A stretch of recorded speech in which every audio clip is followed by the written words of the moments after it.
धारा का चुंबकीय प्रभाव, यानी कि जो विद्युत धारा है, अब तक हमने विद्युत के बारे में पढ़ा है, समझ रहे हो? हाँ जी। विद्युत धारा पढ़ी है, विद्युत धारा के प्रभाव पढ़े हैं। अब हम उसमें पढ़ते हैं विद्युत धारा का चुंबकीय प्रभाव। ये क्या है मैं आपको बताऊं।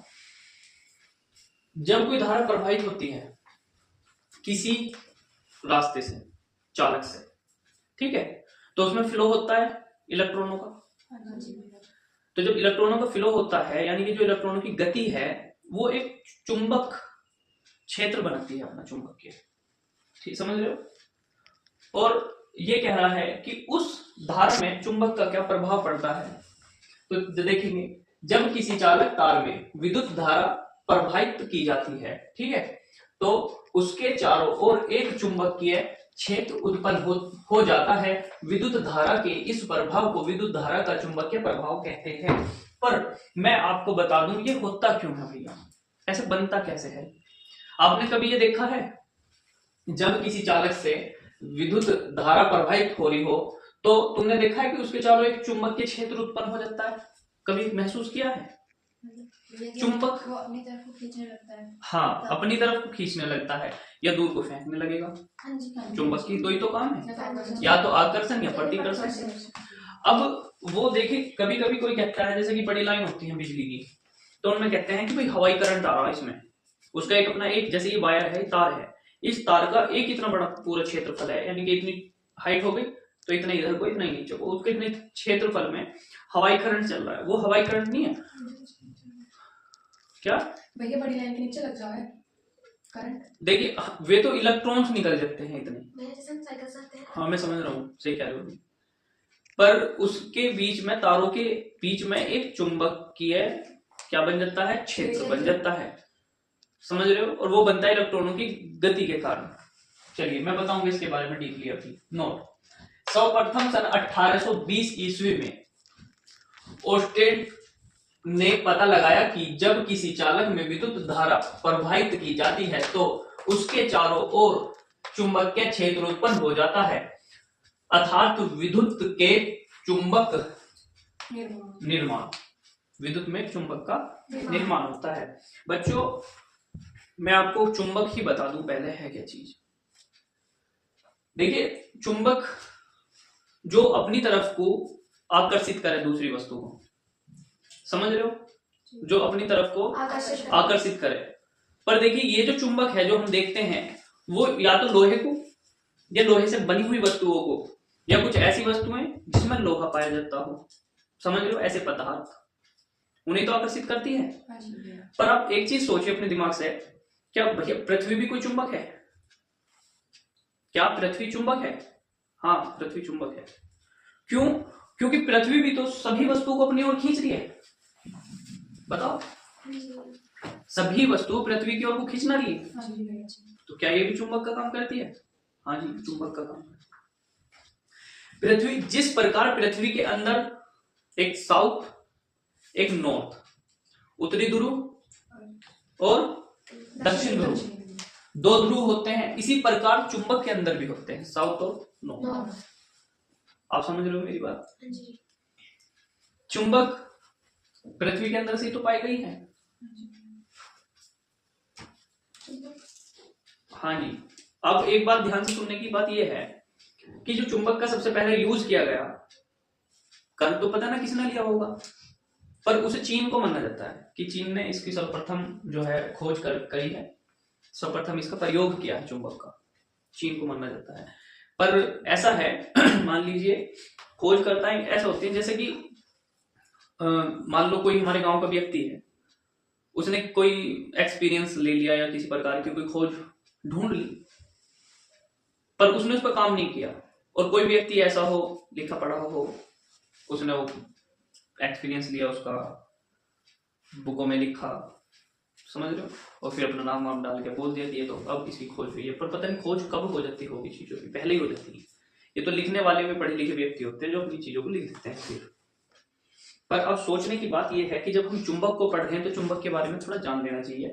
हमने आपको बताया कि भैया एक चुंबकीय क्षेत्र उत्पन्न होता है विद्युत के चलने पर, और विद्युत में इलेक्ट्रॉन चलते हैं, यानी कि जहां इलेक्ट्रॉन चलेंगे वहीं चुंबक होगी। देखिए, मैं आपको चुंबक का एहसास अपने शरीर में करा सकता हूं। आप अपने हाथों को ऐसे रगड़िए, रगड़े। अब हमारे जो हाथ के इलेक्ट्रॉन हैं अब गति में आ जाएंगे, गतिज अवस्था में होंगे, स्थिर अवस्था थी, अब गतिज अवस्था हो जाएगी। अब अपने हाथ को ऐसे चौड़ाइए और एक बार नजदीक लाने की कोशिश कीजिए। देखिए हमारे हाथों के बीच एक चुंबकीय प्रभाव है ना, ऐसा है जैसे धकेल रहा हो और पास को आ रहा हो।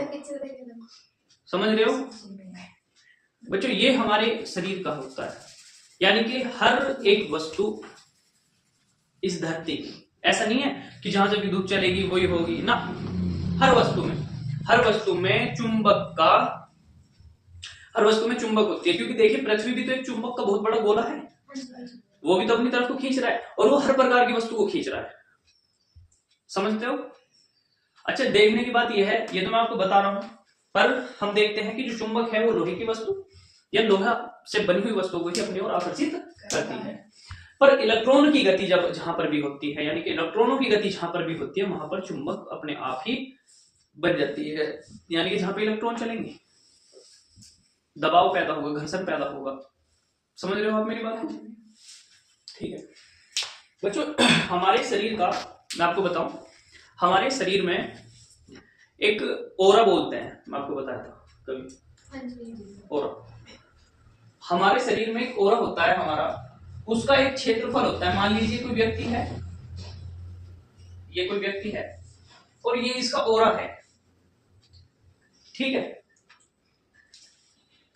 अगर ये कमजोर मानसिकता का है, यानी कि पूजा पाठ नहीं करता, नास्तिक है, दारू दूरू पीता है, कमजोर है, पॉजिटिव नहीं रहता, नेगेटिव व्यक्ति है, तो इसका ये ओरा कमजोर होगा, ठीक है। और जो आस्तिक है, सामाजिक है, उसका ओरा क्या होता है? बड़ा होता है। समझते हो? और ये क्या करता है? ये क्या है हमारा? ये हमारे चुंबक के क्षेत्र पर होता है, क्षेत्र होता है, चुंबक के क्षेत्र। आप समझ रहे हो मेरी बात? चलिए, चुंबक के क्षेत्र, चुंबक के चारों ओर एक वह क्षेत्र जिसमें चुंबक के प्रभाव का अनुभव किया जा सके, यानी कि एक ऐसा क्षेत्र जिसमें चुंबक का अनुभव किया जा सके। देखा ना, जब कभी प्लग में हाथ लग जाए, करंट आ रहा हो, तो अपनी तरफ को खींचता है, वो क्या करता है? खींचता है। या फिर ऐसा होता है कि दूर से हवाई करंट मारते, शॉट मारते, पीछे को धकेल दिया कोई। समझते? चुंबक के क्षेत्र कहलाता है। बताइए, कोई दिक्कत किसी को? कोई डाउट? चलिए, चुंबक के क्षेत्र की तीव्रता, किसी स्थान पर चुंबक के क्षेत्र के लंबवत रखे तार में एकांक धारा प्रवाहित करने पर तार की एकांक लंबाई पर लगने वाला बल उस स्थान पर चुंबक के क्षेत्र की तीव्रता यानी कि प्रबलता कहलाती है।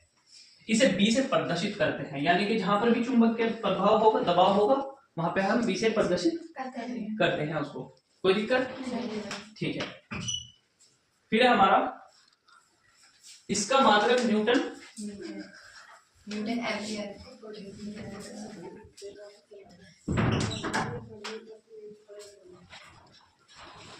न्यूटन एम्पियर मीटर अथवा वेबर मीटर स्क्वायर अथवा टेस्ला होता है। यह एक सैद्धांतिक राशि है। बताइए, कोई दिक्कत यहाँ पे किसी को? कोई दिक्कत नहीं? हाँ बताओ। किसी स्थान पर चुंबकीय क्षेत्र के लंबवत रखे तार में एकांक धारा प्रवाहित होती है क्षेत्र के। देखिए, जैसे हमारा मान लीजिए कोई तार है और सीधी रेखा में रखा हुआ है, लंबवत है, और हमने इसमें धारा का प्रवाह करा, धारा प्रवाहित कर दी, ठीक। अब वो जो इसमें धारा प्रवाहित होगी, ये जो धारा प्रवाहित हो रही है, तो यहाँ एक चुंबकीय क्षेत्र क्या है, वो अपना क्षेत्र बना लेगा इसमें इतना, ऐसा। समझ रहे हो? ऐसा गोल गोल गोल गोल। समझ रहे नहीं मेरी बात? इसको बोलते हैं। हमें लगते तो है कि तार है, बस तार तो अकेला ही होगा, नहीं, उस तार का एक क्षेत्र होगा पूरा जिसमें चुंबक का प्रभाव होता होगा। समझ रहे हो? इसलिए तो तार के ऊपर रबड़ लगा दी जाती है, समझ रहे हैं ना। अभी जैसे ये वायर है, ये मैंने ऐसे छू दिया, ठीक, इसमें करंट तो है, ये तो कहेंगे कि इसमें करंट है, पर जो करंट इसके अंदर जो चल रहा है उसका जो चुंबकीय क्षेत्रफल है वो बाहर नहीं आ पा रहा रबड़ की वजह से, समझ रहे हैं ना। ठीक, ये कह रहा है कि चुंबकीय बल रेखा कैसी होती है। किसी चुंबकीय क्षेत्र में चुंबकीय बल रेखाएं वे काल्पनिक रेखाएं हैं जो उस स्थान में चुंबकीय क्षेत्र की दिशा को अवृत प्रदर्शित करती है, आती हुई दिखाई देती हो, तथा इन रेखाओं के किसी बिंदु पर खींची गई स्पर्श रेखा उस बिंदु पर चुंबकीय क्षेत्र की दिशा को प्रदर्शित करती है। बच्चों ये जो रेखाएं होती हैं चुंबकीय, ये दिखाई नहीं पड़ती हमें, ये होती तो हैं पर हमें दिखाई नहीं पड़ती कि जो चुंबक का सर्कल है वे रेखाएं किस तरीके से चल रही होंगी या होती होंगी, वे हमें दिखाई नहीं पड़ती, ठीक है। इसलिए हम इन्हें क्या मानते हैं, काल्पनिक रेखा मानते हैं। क्या मानते हैं, काल्पनिक रेखा, काल्पनिक रेखा मानते हैं। कोई दिक्कत भाई? नहीं। होती कैसे है मैं आपको बताता हूँ चित्र के। देखिए, मान लीजिए ये हमारी चुंबक है, चुंबक की एक छड़ है,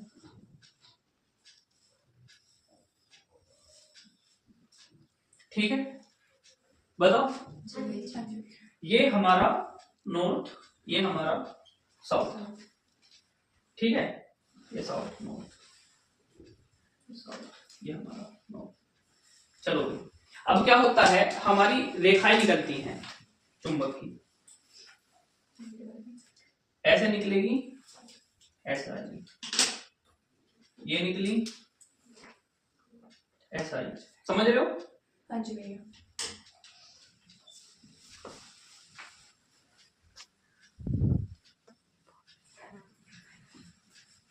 ये जो बन रहा है ना, ये क्षेत्र जो बन रहा है चुंबकीय क्षेत्र इस छड़ के चारों दोनों तरफ का, ये होता ऐसा ही है, पर ये हमें दिखाई नहीं पड़ता। क्या नहीं होता? दिखाई नहीं पड़ता। और हमेशा क्या होगा कि जो ये एक दूसरे को प्रतिकर्षित भी नहीं करती भैया, तो काटती नहीं है एक दूसरे को कभी भी। ऐसा नहीं होगी कोई रेखा यहां से उठी और नु आगे नु चली जाए, ठीक है ना, अलग अलग ही होंगे बिल्कुल, ठीक है।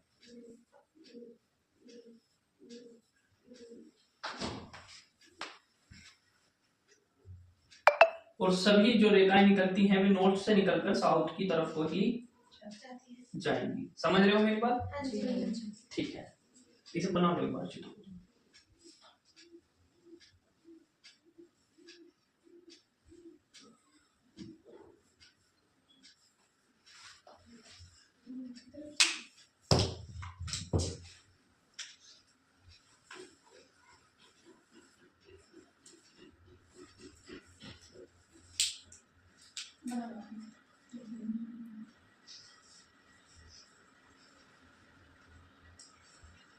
ये छड़ के दोनों पोल हैं, एक उत्तरी एक दक्षिणी ध्रुव, समझ रहे हो? ऐसे ही हमारी पृथ्वी के हैं, पृथ्वी के चारों तरफ भी एक चुंबकीय क्षेत्र है, समझ रहे हो? जिस प्रकार ये सेंटर में को खींच के ले जा रहा है ना, उत्तरी ध्रुव पे जाती है, खींच के जाती है, रेखाएं खींचती हैं, पृथ्वी भी तो खींच रही है हर वस्तु को अपने पास को, ना खींच रही? बताओ, तो इसका पृथ्वी का संबंध एक सा ना लगा?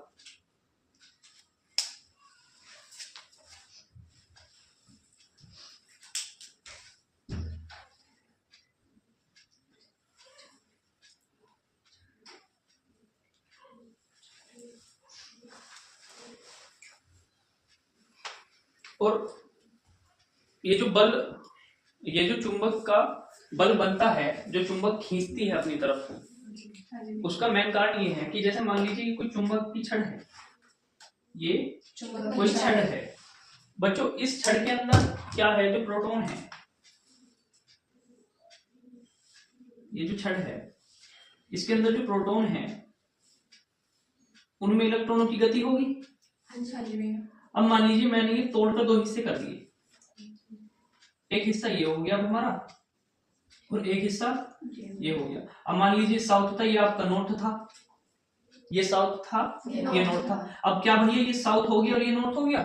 नहीं, टूटने के बाद अब इसका साउथ अलग होगा, इसका नॉर्थ अलग, इसका साउथ अलग, इसका नॉर्थ अलग। बताइए समझ में आई बात? हाँ जी। और बच्चों एक एक मैं आपको बता दूं, इसके एक टूटे हुए कण, एक प्रोटॉन के भी नॉर्थ साउथ अलग ही होंगे, एक छोटे से कण के भी।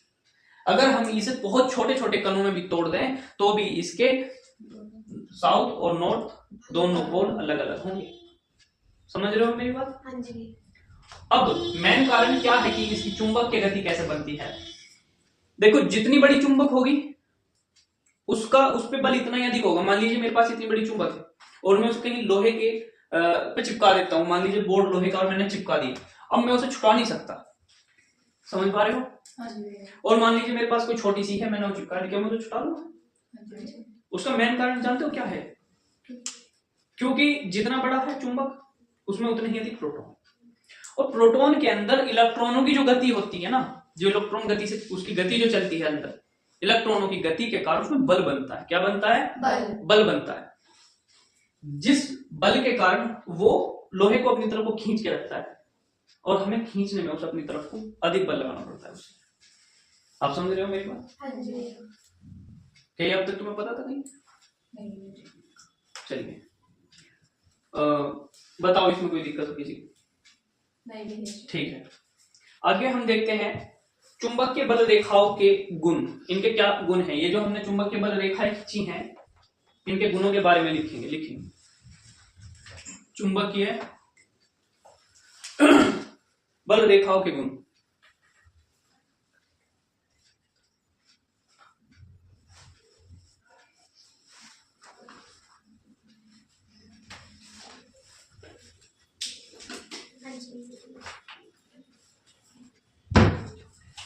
लिखेंगे चुंबक के बल रेखा सदैव चुंबक के उत्तरी ध्रुव से निकलती हैं, उत्तरी ध्रुव से निकलती हैं और दक्षिण ध्रुव की ओर जाती हैं। चुंबक के बल रेखा सदैव उत्तरी ध्रुव से निकलकर दक्षिण ध्रुव की ओर जाती हैं।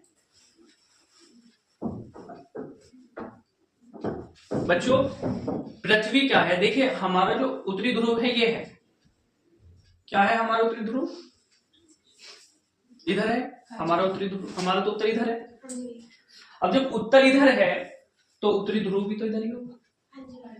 पृथ्वी भी तो इसी राउंड में चक्कर लगा रही है, बताओ। ऐसे थोड़ी घूम रही है, ऐसे, समझते हो? चलिए चुंबक के बाहर इन बल रेखाओं की दिशा उत्तरी ध्रुव से दक्षिण ध्रुव की ओर। चुंबक के बाहर इन बल रेखाओं की दिशा, इन बल रेखाओं की दिशा उत्तरी ध्रुव से दक्षिण ध्रुव की ओर,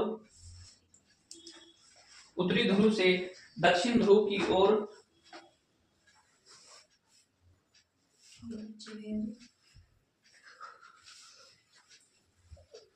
तथा चुंबक के अंदर दक्षिण ध्रुव से उत्तरी ध्रुव की ओर होती है, तथा चुंबक के अंदर दक्षिण ध्रुव से उत्तरी ध्रुव की ओर होती है।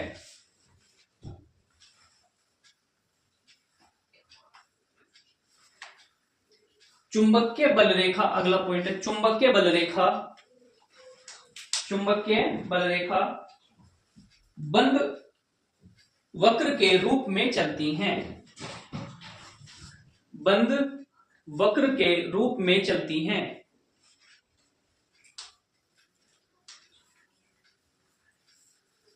अगला पॉइंट है चुंबकीय बल रेखाएं एक दूसरे को कभी नहीं काटती,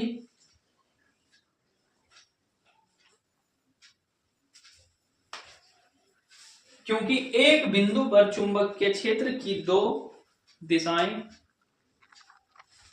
एक दूसरे को कभी नहीं काटती, क्योंकि एक बिंदु पर चुंबक के क्षेत्र की दो दिशाएं संभव नहीं है।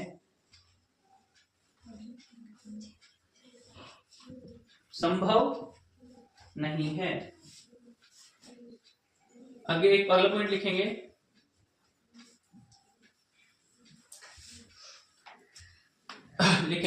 परस्पर एक समान चुंबकीय क्षेत्र में बल रेखाएं, एक समान चुंबकीय क्षेत्र में बल रेखाएं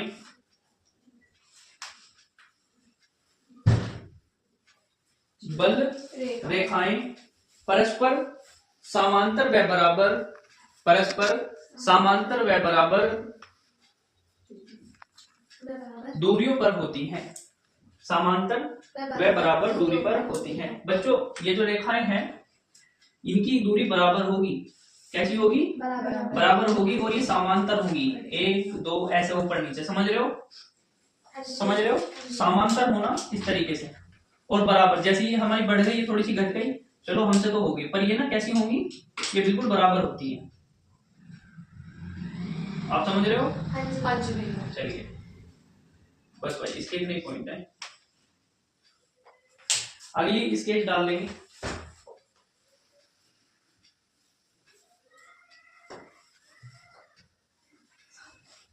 सीधे धारावाही चालक तार से उत्पन्न चुंबकीय क्षेत्र, सीधे धारावाही तार से उत्पन्न चुंबकीय क्षेत्र, चुंबकीय क्षेत्र। देखिए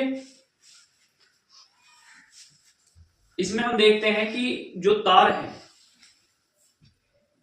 कोई तार कितना चुंबकीय क्षेत्र बना सकता है, समझते हो? आपने बड़ी लाइन के खंभे देखे? इन खंभों के तारों के बीच में दूरियां हैं अधिक अधिक। भाई नहीं तो ये ऐसा नहीं तो लगा सकते थे कि एक यहाँ एक यहाँ एक यहाँ एक यहाँ, बस ऐसे ही लटका दिए होते, समझते हो? पर इनके बीच में क्या है? दूरी है कि जैसे 4 तार निकल रहे हैं ना एक उसमें, तो 1 2 3 4 ऐसे हैं, तो उनके बीच में दूरी है, इधर से भी है, इधर से भी है, इधर से भी है, ठीक। फिर वे तो इधर आ गए और फिर जब 4 एक हो गए, जो फिर इधर के 4 है उनके बीच में फिर और भी ज्यादा दूरी है, समझ रहे हो? और जो दूरी ऐसे है, फिर जो ऊपर के तार है, वे जो तार उनसे नीचे हैं या ऊपर हैं, उनके बीच भी फिर दूरी है, जो 4 तार और ऊपर जा रहे हैं। सब देख रहे हो?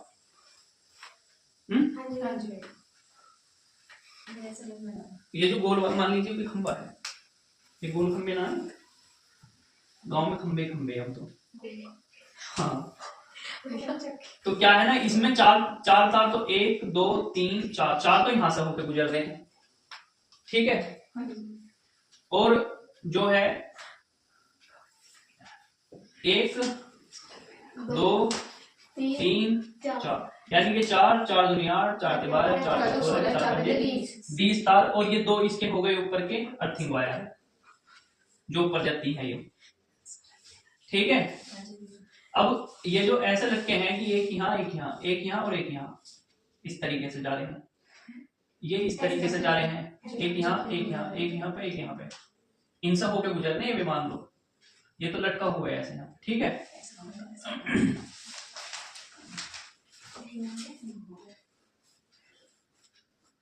चलिए अब बात ध्यान से सुनिए। रावण सो गए तो जब रावण ने गए तो चलिए अब ये जो लाइन है, तो इनके बीच में दूरी है नहीं है, बताइए? इनके बीच में दूरी है नहीं है, यहाँ पे दूरी, और फिर इन तारों के बीच में भी दूरी है, इनके बीच की भी दूरी है, आप देख रहे होंगे, समझते हो? तो इससे हम देखते हैं कि किस तार में ये जो लाइन है उनके बीच में कितनी कितनी दूरी रखनी है, या इन तारों में कितना चुंबकीय का प्रभाव होगा। आप समझ रहे हो मेरी बात? हाँ, थोड़े ना सीरियस हो जाओ, समझ रहे हो? हर चीज दोबारा सीखने को नहीं मिलती, अभी सीख रहे हो तो अच्छे से बताओ।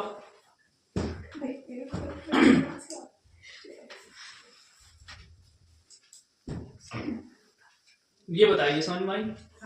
कोई दिक्कत? देखो हंसने के 2 बहुत बढ़िया मूल मंत्र हैं हंसी के, या तो तुम हंस लो पहले, ये बाद वाला तुम पे हंसेगा। 2 ही तरीके हैं, या तो तुम पहले हंस लो या बाद वाला, या आप बाद में हंस लो, पहले वाले को हंस लेने दो।